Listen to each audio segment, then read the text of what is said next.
Natural habitat எதுவோ அதுதான் கர்மபூமின்னு சொல்லியிருக்கா சாஸ்திரங்கள்.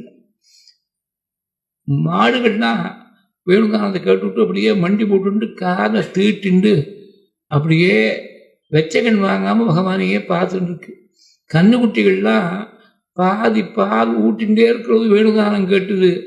தாயாருடைய மடியை விட்டுவிட்டு ஓடி வந்திருக்கு. இன்னும் பால் குடிக்கிற போது இந்த நுரை அப்படியே வாயில் ஈசின்னு இருக்கான். சாவாஸ்னுதஸ்தனபய கபலாஸ்மதஸ்து கோவிந்தமாத்மனி திஷா அஸ்ருகலாக ஸ்பிருஷந்தியா. பகவான் வந்து தொடர மாதிரி இருக்குது.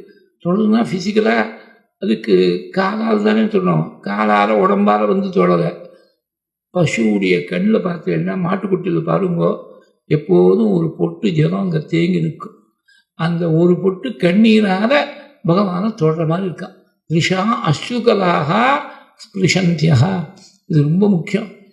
எத்தனையோ வருஷங்கள் நம்ம பூஜையோ பாராயணமோ ஜபமோ ஒரு சாதனையை எத்தனையோ வருஷங்கள் ஒரு ஆயுஷ்காலம் முழுக்க செய்கிற பொழுது எதுக்காக செய்கிறதுனா, இன்னைக்காவது ஒரு க்ஷணகாலம் நம்ம மறந்து பகவானை நினைக்கிற போது ஒரு பொட்டு கண்ணீர் மல்க மாட்டோமாங்கிறதுக்காக தான் இத்தனை ஜென்மா முழுக்க ஆராதனை பண்ணுறது.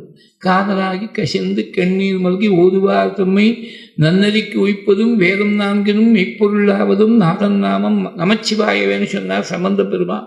அந்த மாதிரி காதலாகி கசிந்து கண்ணீர்